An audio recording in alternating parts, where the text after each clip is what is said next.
Assalamu alaikum. Hello everyone. This is Rifat Hossein Primon from Arif Academy. So আজকে আমরা খুবই গুরুত্বপূর্ণ একটি টপিক নিয়ে আলোচনা করব, যেটি হচ্ছে আমার সেট।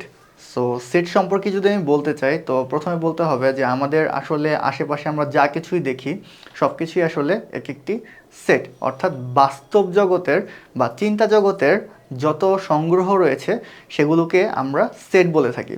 তো আজকের ক্লাসে মূলত আমরা এই সেট সম্পর্কে যাবতীয় যত ধারণা আছে সেগুলো আমরা চেষ্টা করব গ্রাফিক্যাল রিপ্রেজেন্টেশনের মাধ্যমে তোমাদেরকে বেশ সহজভাবে বুঝিয়ে দিতে।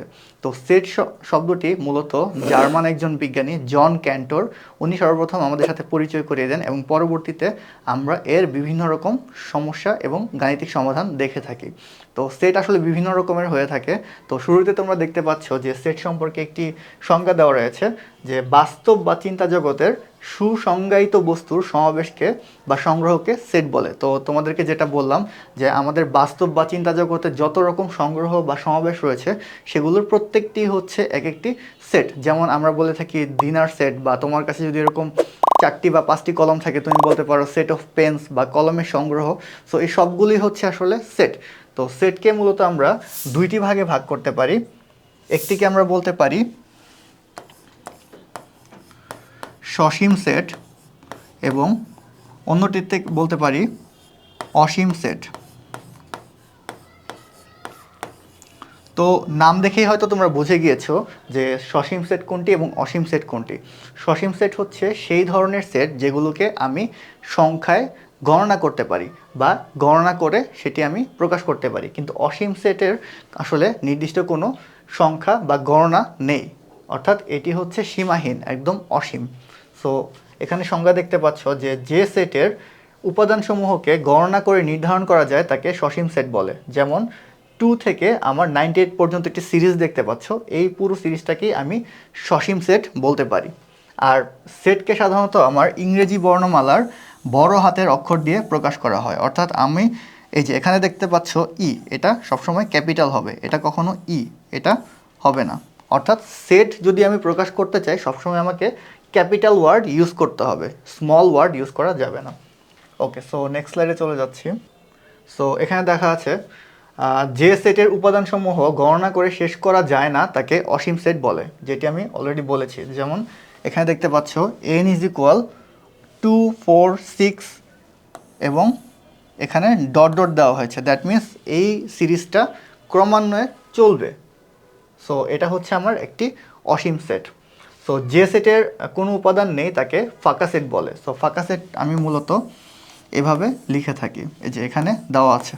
সো এরকম চিহ্ন যদি থাকে, অথবা আমি সেকেন্ড ব্রেকেট যদি এভাবে দিয়ে থাকি, তাহলে সেটাকেও আমার ফাঁকা সেট বলা যায়। অর্থাৎ যে সেটের আসলে কোনো উপাদান সংখ্যা নেই, বা the set has no element, অর্থাৎ এটার কোনো উপাদান নেই, ভিতরে কোনো কিছুই নেই। সো এটাই হচ্ছে আমার ফাঁকা সেট। ওকে, সো নেক্সট স্লাইডে যদি যাই, লেখা আছে কোনো সেট থেকে যতগুলো সেট তৈরি করা যায় তাদের প্রত্যেকটিকে সেই সেটের উপসেট বলে। সো উপসেট বোঝার জন্য আমার মনে হয় আমি যদি একটি গ্রাফিক্যাল প্রেজেন্টেশনের মাধ্যমে তোমাদেরকে বুঝাই, তাহলে এটি তোমরা আরও স্পষ্টভাবে বুঝতে পারবে। সো গ্রাফিক্যাল প্রেজেন্টেশনের মাধ্যমে এখন আমি তোমাদেরকে সেটের ব্যাপারটি দেখিয়ে দিব। সো এখানে আমরা দেখতে পাচ্ছি একটি গ্রাফিক্যাল রিপ্রেজেন্টেশন। এই যে এই পুরো সেটটি হচ্ছে আমার একটি এ সেট, এবং এই পুরো সার্কেলের যে সেটটি দেখতে পাচ্ছ এটি হচ্ছে আমার বি সেট। সো এখানে লেখা আছে B is not subset A. So আমি ফার্স্টে একটু বলে রাখি যে আমরা যখন কোনো কিছুর উপসেট বুঝাবো তখন হচ্ছে আমি এভাবে একটি চিহ্ন দিব, এবং যদি কোনো কিছু উপসেট না বুঝাই তখন হচ্ছে ইজ নট সাবসেট চিহ্নটি ইউজ করব। অর্থাৎ যদি উপসেট হয় সেক্ষেত্রে হচ্ছে আমার এটা হবে, এবং যদি উপসেট না হয় সেক্ষেত্রে আমার এটা হবে। ওকে, সো এখন আমি এটা একটু দেখাই যে যদি ধরো এখানে কিন্তু আমার দেখতে পাচ্ছি যে নট সাবসেট দেওয়া আছে অলরেডি, অর্থাৎ আমার এর যে এলিমেন্টগুলো এটি বি এর এলিমেন্টের সাথে ম্যাচ করছে না, অর্থাৎ এটার সব উপাদান এটার মধ্যে নেই। কিন্তু আমি যদি এটাকে জুম ইন করি তাহলে দেখতে পাচ্ছ ঠিক যেই মুহূর্তে দেখো এখানে কিন্তু আমার ঠিক আগ মুহূর্ত পর্যন্ত আমার নট সাবসেট দেখাচ্ছে, দ্যাট মিন্স আমার সবগুলো উপাদান কিন্তু নেই, কিছু উপাদান মিসিং আছে এখানে। এবং আমি যদি পুরোটা জুম ইন করি তাহলে কিন্তু দেখতে পাবো যে বি এর সকল উপাদান এতে রয়েছে, অর্থাৎ B is a subset of A. তখন কিন্তু আমার নট সাবসেটটা চলে যায়। এই যে আবারও একটু দেখাই, এই যে এখানে নট সাবসেট ছিল এবং যখন পুরোটা জুম ইন করলাম তখন সাবসেট হয়ে গিয়েছে। সো এইভাবেই হচ্ছে আমি সাবসেট এবং নন সাবসেট অর্থাৎ উপসেট আছে কি না সেটা হচ্ছে আমি বুঝতে পারবো।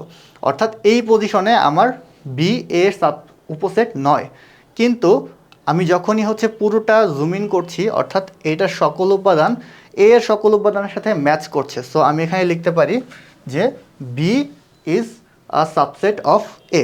সেট এবং উপসেট কি সেটি হচ্ছে বুঝতে পেরেছো।